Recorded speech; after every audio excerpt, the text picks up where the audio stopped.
अमरोहा में व्यापारियों ने डीएम को सौंपा ज्ञापन, बाहर से आ रहे व्यापारियों पर टैक्स चोरी करने का लगाया आरोप। आपको बता दें कि मंगलवार दोपहर 12 बजे अमरोहा डीएम निधि गुप्ता को व्यापारी सुरक्षा फोरम संस्थान के पदाधिकारियों ने एक ज्ञापन सौंपा, जिसमें उन्होंने बताया कि अमरोहा जिले में बाहर से आकर माल बेच रहे तमाम बाहरी व्यापारियों द्वारा टैक्स चोरी किया जा रहा है। सेल टैक्स विभाग कार्यवाही नहीं कर पा रहा है। साथ ही ज्ञापन सौंपकर मांग उठाई कि बाहर से आकर जिले में टैक्स चोरी कर माल बेच रहे बाहरी व्यापारियों पर कार्यवाही की जाए। अमरोहा से मयंक शर्मा की रिपोर्ट। आज हमने जिलाधिकारी अमरोहा को व्यापारियों से संबंधित एक ज्ञापन दिया है और इस ज्ञापन के माध्यम से हमने माननीय जिलाधिकारी महोदया को एक जानकारी दी है कि यहाँ का जो सेल टैक्स विभाग है उसकी निष्क्रियता के कारण से यहाँ राज्य सरकार को लाखों रुपए की टैक्स की चोरी जो इनके द्वारा कराई जा रही है, उस संदर्भ में हमने आज माननीय जिलाधिकारी महोदया को ये हमने ज्ञापन दिया है और हमने डिमांड रखी है कि अमरोहा के अंदर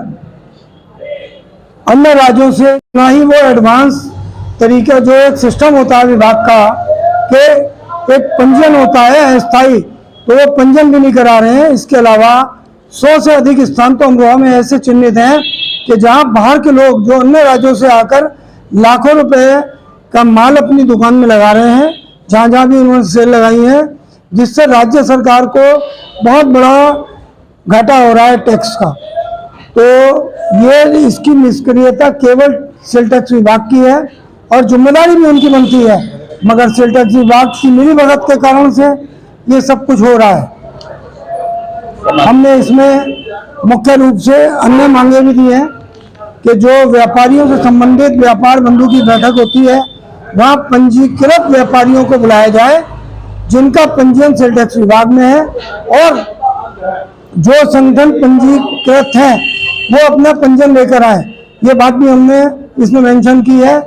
और माननीय जिलाधिकारी महोदया ने हमारी बात को बड़ी गंभीरता से सुना है। हमने और भी मुद्दे लिए हैं। इसमें एक मुद्दा जो टोल प्लाजा जोया है, वहाँ व्यापारियों को अनावश्यक रूप से परेशान किया जा रहा है, क्योंकि वहाँ की जो मोबाइल टीम है वो किसी भी वाहन को, जो वाहन व्यापारियों से संबंधित होता है, जो लोडेड माल होता है, उनके कागज पूरे होते हैं, उसके बावजूद ये विभाग के लोग व्यापारियों को परेशान करते हैं और बिना सुविधा लिए हुए उस गाड़ी को नहीं छोड़ा जाता। ये बात भी हमने माननीय जिलाधिकारी महोदया के संज्ञान में दी है और उन्होंने हमारी बात को गंभीरता से लेते हुए ये निर्देशित भी करने का हमें आश्वासन दिया है कि अब आगे से व्यापारियों का शोषण किसी कीमत पर नहीं होगा। जगह जगह पर दुकानें खुल जाएगी रेडीमेड की और उसमें भी सरकार को नुकसान हो रहा है। देखिए, जो सेल लगा रहे हैं इसी बात का मुद्दा हमने दिया था वहाँ कि ये टैक्स की चोरी कराई जा रही है विभाग की मिलीभगत से, तो ये विभाग जिम्मेदार है इसके लिए। व्यापार मंडल तो बराबर ये बात कहता है कि व्यापारी अमरोहा में ज़्यादातर व्यापारी पंजीकृत हैं, मगर कुछ लोग बाहर से आकर के अपना व्यापार कर रहे हैं जो कोई भी टैक्स सरकार को नहीं दे रहे हैं, जिससे सरकार को राजस्व की हानि हो रही है।